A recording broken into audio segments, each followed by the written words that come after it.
The NFL coaching carousel has come to a stop for now. So we're going to offer our top takeaways on the hires today on the Locked On NFL Scouting podcast. You are Locked On NFL Scouting with the Draft Dudes, your daily podcast for NFL and college football scouting. Part of the Locked On Podcast Network, your team every day. What's better than this? It's guys being dudes here on the Locked On NFL Scouting podcast. We're the Draft Dudes. I'm Joe Marino from Locked On Bills. He's Kyle Crabbs from Locked On Dolphins. And we are your NFL experts here with you daily to talk team building across the league on the Locked On NFL Scouting podcast with the Draft Dudes, part of the Locked On Podcast Network, your team every day. We'd like to thank you for making Locked On NFL Scouting your first listen every day, and a big welcome and shout out to our everydayers. Those of you who never miss a single episode, we appreciate y'all being here very, very much. Today's episode is brought to you by LinkedIn. LinkedIn Jobs helps you find the qualified candidates that you want to talk to faster. Post your job for free at linkedin.com/lockedonnfl. That's linkedin.com/lockedonnfl to post your job for free. Terms and conditions apply. Joseph, happy Groundhog Day. Yes. Yes, let's go. I was nervous that you would not remember, but you came through just like Punxsutawney Phil. Well, Punxsutawney Phil did not see his shadow today. Great news. Which is, I know what everybody is very dialed in on, is the groundhog who's going to forecast whether winter is over or not. Yeah. So much I know Adam Schefter shared this morning. Every year he does. Yep. He shares my affinity for Groundhog Day. I still want to go. It's still a bucket list thing for me. I want to go to Punxsutawney. I want to do it. Well, I can tell you it's very overcast here in the Mid-Atlantic, in the Pennsylvania, Delaware area. So there was a very low percentage chance of seeing a shadow today in general. What? How far is Punxsutawney from your residence? Oh, man, that's a great question. I'm glad you asked. And my phone. I know you got to get there at like 3 a.m. to be part of the festivities. But I want to do it one time, man. One time. I think you just say. I mean, I got to go get my phone. All right. Well, as Kyle Crabbs does that, I'll do my best to set the stage for what we're going to do today. Obviously, the NFL coaching carousel has finally come to a halt. We have 8 new head coaches across the entire NFL. And so what we want to do today is kind of take this opportunity to discuss from our perspective what stands out to us, what we're surprised about, what we're concerned about as we consider the new landscape of NFL head coaching. Now that 25% of it is different from this time last year. Kyle Crabbs, have you figured out how far away Punxsutawney is from where you live? Punxsutawney from my house is 261 miles, which is 4 hours and 55 minutes driving. I was hoping that'd be a little closer. Pastor State College, PA. Wow. Okay. On the way there. All right. Well, that's not terrible. Also wish it was a little closer. It's just up the road from where I spent one semester of my college career at Indiana University of Pennsylvania. All right. Just up the road. Maybe one day, Kyle. Maybe one day. Okay. Well, one day has come for a lot of coaches. They're now head coaches. Kyle, I set the table the best I could here. Yes, you did. In this opening segment, we want to talk about what we are most excited about. We've got 8 coaches now on 8 new teams. Kyle, when you look over this list, which fit has you the most excited?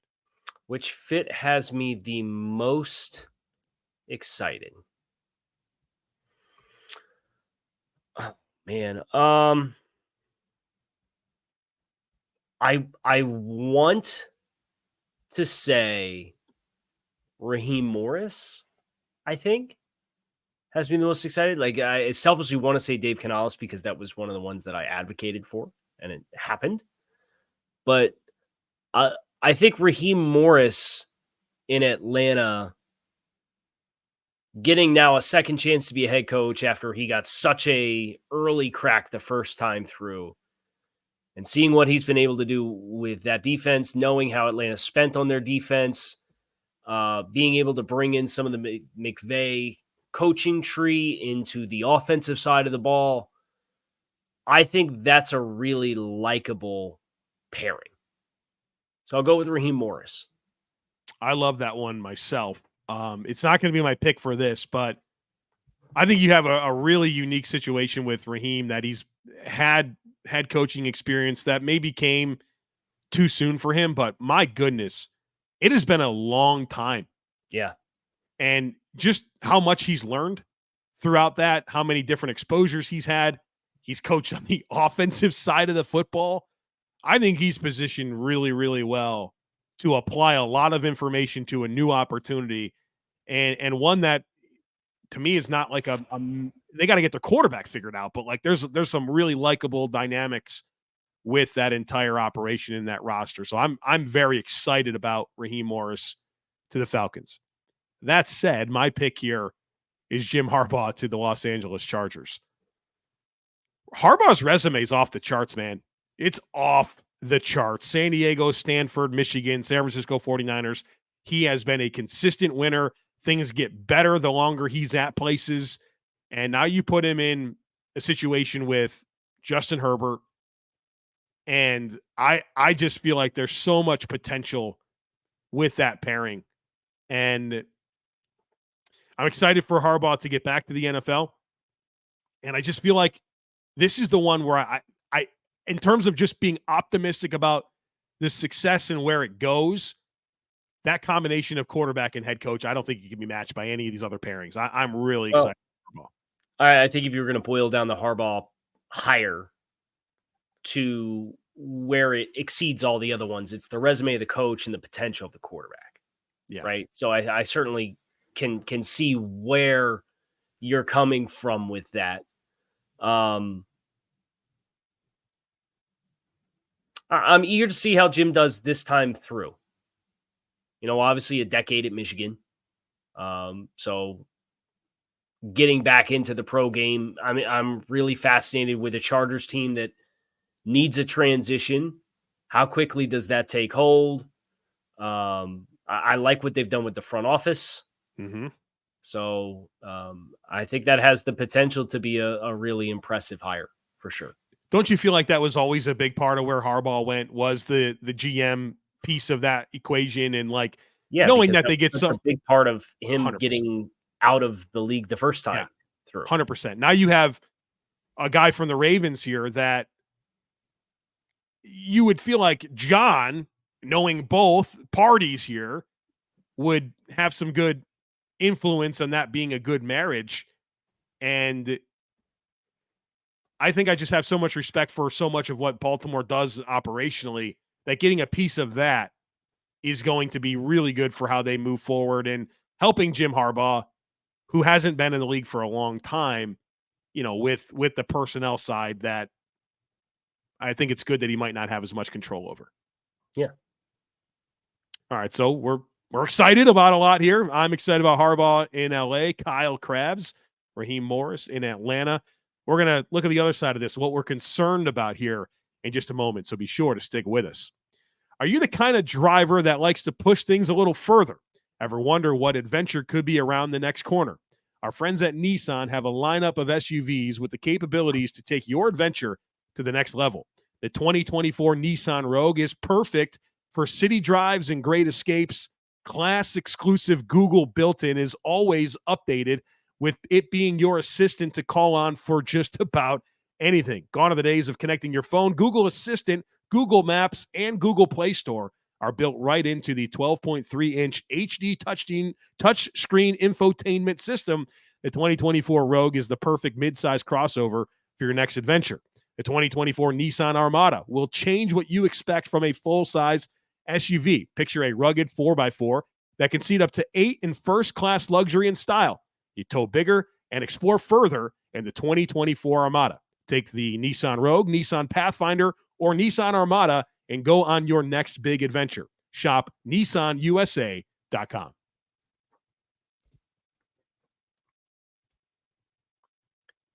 Most concerning. Coach hire. Can we start with this acknowledgement? Obviously, there's 8 fan bases out there that have a new beginning with their head coach, and every single one of these moments are met with optimism, right? Optimism that it can be better than what you had and that your team can go in a new direction. That's a good one. Mm-hmm. Hard dose of reality is, guess what? Most of this isn't going to work out. It just isn't. Go back and study coaching cycles. And like one or two of these are probably going to wind up being great hires. So as we come in with some concerns and doubts, realize that probably a lot of this is, we're going to look at this in 3 or 4 years, and only a few of these guys are still going to be around with their teams. Well, I think there's a couple candidates, and I think there's justifications for why. We were both very high on the Raiders retaining Antonio Pierce. Yep. But Cliff Kingsbury is now your offensive coordinator. Yeah. That's going to set off some alarm bells. Yep. Right? Just being completely honest. That's not. You got a great hire in your assistant head coach in Marvin Lewis. Outstanding hire. But if Cliff Kingsbury is the OC, that offense seemed pretty played out the last time we saw it at the NFL level. So that is a concern with that situation. You think about New England with Jerod Mayo, is more of the same with just a younger, less hard-headed personality leading it, the right decision for New England. They have kind of tapped into some more outside resources for building out their coaching staff on the offensive side of the ball. They just committed to Alex Van Pelt, I believe, as their offensive coordinator. Hired from within for the defensive coordinator role. So it's like, okay, is there enough change here with Jerod Mayo? So when I think about New England, that's the concern I have with that situation as well. And Brian Callahan in Tennessee, I think you've got a great ad with Bill. Bill Callahan has been released from Cleveland, right? Has he? Allowed, okay. Oh, wow. I believe I saw he's going to be allowed to leave to come to Tennessee. But their offensive coordinator role is being filled by the former Nevada offensive coordinator, and he does not have a very robust resume. And the question with Callahan is how much of a role did he play in the success of the offense that he was in with the previous role that he was at? So like I look at those three in particular, and it's like, well, I've got a very clear concern here. It's just a question of which one is the most concerning for me. I'll invoke another situation. It's Dan Quinn going to the Washington Commanders. And obviously felt like Washington was set on Ben Johnson, and Ben Johnson said no once again to an NFL head coaching opportunity. So you know that he's not their first choice, no matter what they say. And here's the reality of Dan Quinn. Without Kyle Shanahan in Atlanta, he was 24-29. And for as statistically successful as that defense was in Dallas, structurally, I just hate how they played sometimes with like not willing to play bigger in the box. And sometimes they would just eat the run game, and like they got physically dominated at times throughout the last several years. And he's not going to Washington with some of those ball hawks and Micah Parsons, right? Like some of those key ingredients just aren't there. And so now you're going to draft a quarterback, presumably with the number 2 pick. And Dan Quinn, I just don't know, man. Like to me, I thought Seattle did a good thing by not going down that route. I think Denver did a good thing by not going down that route. And here we are in Washington, and the experience is good, but like, I don't know. Like, I just don't get inspired by going from Ron Rivera to Dan Quinn. I just don't. Well, especially I think it's worth acknowledging that their decision at number 2 is a critical one for the next 5+ years, 10 years of their organization if they get that decision right. But with going with a defensive coach, you do leave the door open for more lack of continuity with the support system for that player who you're presumably drafting as a quarterback. So I get it. Does it feel like Mike Macdonald's is very much a wild card here going to Seattle? Unbelievable job with Baltimore, unbelievable job with the Michigan defense. But in terms of what I'm supposed to expect, I struggle with it. Now, I love what I think he can mean for that defense. And when we did our pitches, I pitched Raheem Morris because I was really excited about the defensive side of the football and how that can be influenced. And that doesn't really change if you apply that to Mike Macdonald. But I felt like I knew Raheem Morris a little bit more in terms of, he's going to go with the Shanahan offensive mind, and you kind of felt like that would take care of itself. Macdonald to Seattle, it just feels very wild cardy to me. And I'm not saying it's a bad hire. I'm most intrigued to see what the end result is here. So I want to read some numbers to you in this regard. 9, 31, 19, 19, 10. That's Mike Macdonald versus Shanahan offenses. Oh, wow. Points? This season. Points allowed. Houston, week 1, 9. And you could even expand further than that with some of the other wider ranging branches off the tree. But Houston with Bobby Slowick, 9. McVay, 31, overtime win. Shanahan himself, 19. Mike McDaniel, 19. Houston again, 10. And even when you extrapolate that to like Detroit, Kansas City, right? Like really strong defensive performances outside of that tree. And I know that tree is really important because that's what's running the NFC West right now. Right. So you get 4 games against that with Shanahan and McVay alone on an annual basis. So I think that's the most exciting part of Macdonald and his defense. And they have a lot of young players there. Bring Patrick Quinn with you. Like that's to me. Ooh. Yeah. Well, that was my pitch with Raheem Morris is like, we're flushing linebackers, we're resetting here, and we're going to go all in on Patrick Quinn. Well, now that even makes more sense if Baltimore lets him get away, and Baltimore's got a lot of free agents to consider. They have Jordan Brooks and Bobby Wagner as expiring contracts. Get them out. Okay, what do you pay? How much you paying Patrick Quinn? Probably the Tremaine Edmonds deal, something like that. 18 per. Yeah. Yeah. Oh, yeah. Okay. So we've had a lot of conversation. I don't think we've narrowed down our most concerning. Oh, it's Dan Quinn for me with the Commanders. Dan Quinn for you? Yeah. I'll probably go with Jerod Mayo and New England, just because again, it's the continuity of the direction of the franchise when the direction of the franchise has not been particularly strong. And then it's the element of you have to fill the shoes of Bill Belichick. It's a very unadmirable place to be. All right, we are going to get into the biggest surprises here, including I want to talk to Kyle about Dave Canales, who was his choice for the Panthers, and he has some compelling thoughts there. So we're going to get to that here in just a moment, so stick with us. But folks, when you're hiring for your small business, you want to be certain that you have as many top-tier candidates as possible to interview. That's why you have to check out LinkedIn Jobs. LinkedIn Jobs has the tools to help you find the right professionals for your team faster and for free.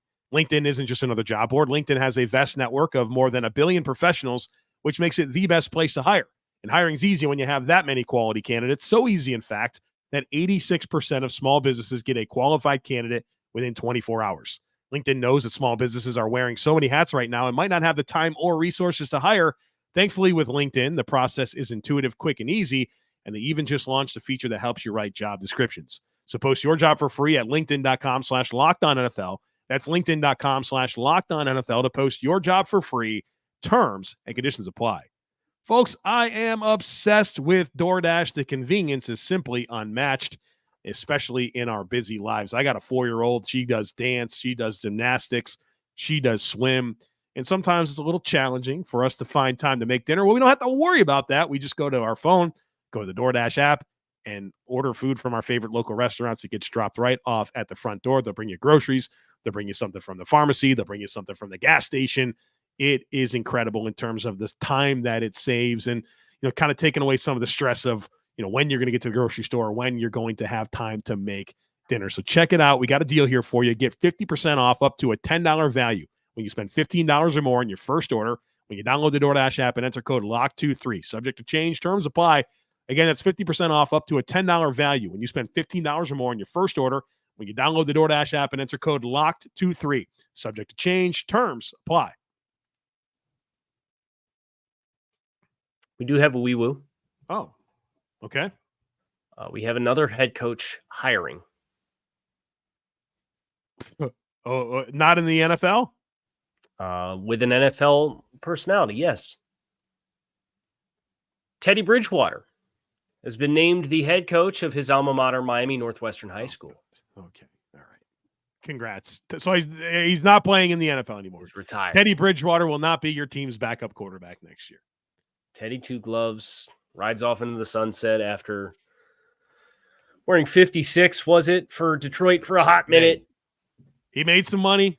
You know what I mean? Teddy was just along for the ride the last couple of years. Good for him. I had so much fun. When him against Florida in that bowl game is something I'll never forget, man. Unbelievable. Him getting lit up by what linebacker was it? Listen, he hung in there, brother, and just threw darts. That was a heck of a performance. Kyle, can we talk about Dave Canales? I really want to get into this. Yeah. Our theme here is biggest surprise. And maybe you could do a pounding chant just like Carolina did when he showed up at the facility. Listen. Keep pounding. This is I think Canales was a candidate out there, but it's a little interesting that Carolina, as a team that really needs to nail this, they go with a guy that doesn't have a very robust resume, right? I think he did a great job in Seattle as the quarterback's coach, 1 year as a coordinator, and now the head coach at Carolina. I'm not saying it's a bad hire, but if we're trying to think about surprises, maybe they were looking for something that wasn't as much of a swing. They gave him 6 years on the contract, which makes sense completely to me. If I'm Dave Canales, after watching, what Dave Tepper has cycled through, I'd want as much time as possible as well. But I know that you have some very good information and insight onto how Canales can potentially be an asset to Bryce Young, which is clearly the biggest thing that Dave Canales has to figure out. Yeah. Did you watch the opening presser from Dave Canales at all? I didn't. I know that Dave Tepper made his opening remarks and then sat down and didn't take any questions. He says he's in the back seat now, which is a good thing. Bravo. I know one of the things that Dave Canales talked about was they were looking for championship moments, right? He talked about how every tackle is an opportunity to get the ball back, and everything that they do offensively is going to be a point of emphasis on protecting the football. He said 82% of the time, if you're +1, you win the football game. And that's going to be a very large point of emphasis of what they do. And the way that they achieve that offensively, when you think about the ideology of Dave Canales in both Tampa Bay and Seattle, is they want to run the ball. They are going to they understand the value of running the ball throughout the course of a 60-minute football game because of what it allows you to do for complementary pass protection. He talks about time under tension for your offensive linemen, and he references 2.7 seconds is a critical number for being able to get the ball out in under 2.7 seconds, and all of the different ways that you can reduce your offensive linemen's time under tension and force defensive linemen to get into secondary pass rushes exceeds the likelihood that they're going to take longer than that 2.7 second time to get the ball out.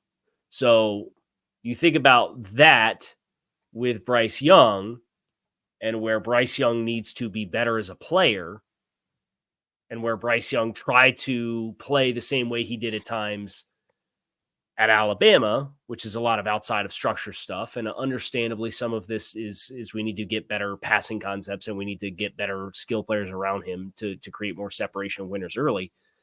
I just think it's the right formula for a player in Bryce who has his own unique set of limitations and has to be really developed in how to play at the NFL level. Canales has a really nice resume now with what he's done with Baker Mayfield, with what he did with Geno Smith, with what he did with Russell Wilson. And I think some of that will help. Russell Wilson, a guy that Canales got the most out of for sure. And sure, he's a short quarterback, right? He's used to having to navigate around that. And so I'm excited to see what happens here. And I'm excited to see Dave Tepper. Like, to me, when they hired Dan Morgan, and then, Morgan and Canales have a lot of time together mutually in Seattle.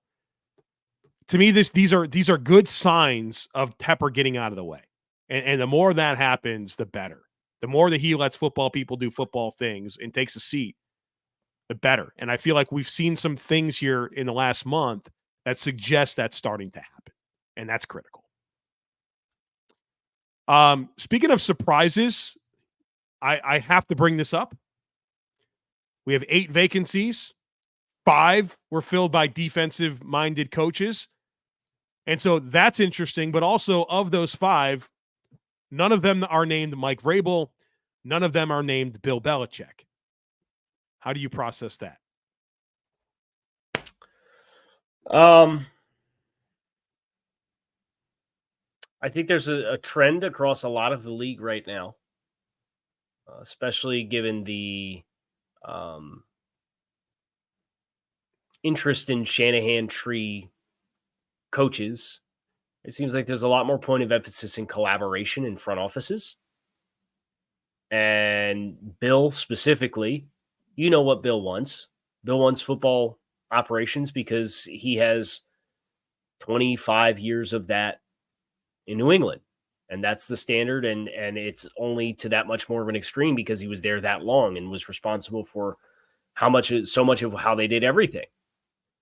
And it sounds like Mike Vrabel, and part of the decision-making process to move on from Mike Vrabel was they wanted a more collaborative effort there. And obviously with John Robinson out, there was a kind of a power vacuum. And how much of that was Mike Vrabel wanting to have personnel decisions? So I'm curious how the Patriot way, with the air quotes, seems to be a common theme amongst those assistants when they go somewhere, is they want to have unfettered control of the decision-making process. And it just does not feel like the trend that the league is going right now. So I'm not necessarily too surprised that 2 guys who are very headstrong, regardless of how successful they've been, find themselves on the outside looking in with the way that the league is going right now. Yeah, even Brian Flores, to an extent, to my knowledge, he didn't even have an interview. Correct. What about just the nature of these guys being defensive-minded? I understand the benefit of having an offensive-minded head coach. I get it. But for as beneficial as that is, you have 2 teams that are picking in the top 3. They're going to draft quarterbacks, and the Patriots and the Commanders, they just signed up for defensive-minded head coaches. We just saw DeMeco Ryans get C.J. Stroud, right? Like, for as much as we talk about this, and I understand the benefit, it doesn't feel like the NFL is aligning with that concern. Yeah, I think we both know that a head coach at the end of the day is responsible for a lot more than just the play calling X's and O's, right? It's just the onus on a defensive-minded coach to be able to provide consistent structure. If you do have success, your coordinator's probably going to get hired away somewhere else to do a bigger job. And how do you maintain that? And if you have a solid plan there, then okay, like you could roll with it. But I am glad that it's not, oh, well, we have to hire Bobby Slowick. Yeah. Because he's an offensive mind. How much of that, the benefit that we're all fully aware of, how much of that is potentially an overreaction to marriages like Andy Reid and Patrick Mahomes, marriages like Tom Brady and Josh McDaniels? Of course, who wouldn't want that? Right. But like, can that really be your standard? No, because that's bad process, right? I agree. Yes. It's we're gonna pursue this thing, this unreplicatable thing, to just have the bare bones of it. I think you can go through the last decade of coaching hires and see more examples of teams trying to do that just for the sake of doing that and it not working than trying to choose the best people for the opportunities and knowing that there's weaknesses that come along with that if you choose to go a different direction.